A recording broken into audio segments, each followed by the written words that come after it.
நாம் தமிழர் கட்சிக்கு தற்பொழுது சுயமாக வரையப்பட்ட விவசாய சின்னமானது வழங்கப்பட்டிருக்கிறது என்ற ஒரு தகவலானது தற்பொழுது வெளியாகியுள்ளது.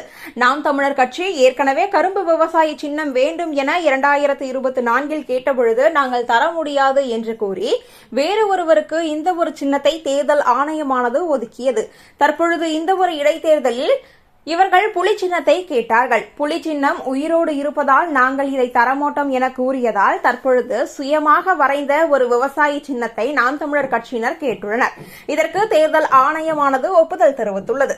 பிப்ரவரி 5 நடைபெறும் ஈரோடு கிழக்கு இடைத்தேர்தலில் தற்பொழுது இந்த ஒரு சின்னம்தான் நாம் தமிழர் கட்சி சார்பாக போட்டியிட போடும் வேட்பாளர் தேர்தலில் நிற்கப் போகிறார் என்ற ஒரு தகவலும் வெளியாகியுள்ளது.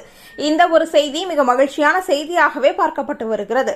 ஏற்கனவே கரும்பு விவசாய சின்னம் தான் நாம் தமிழர் கட்சிக்கு மிகப்பெரிய சின்னமாக இருந்து வந்தது.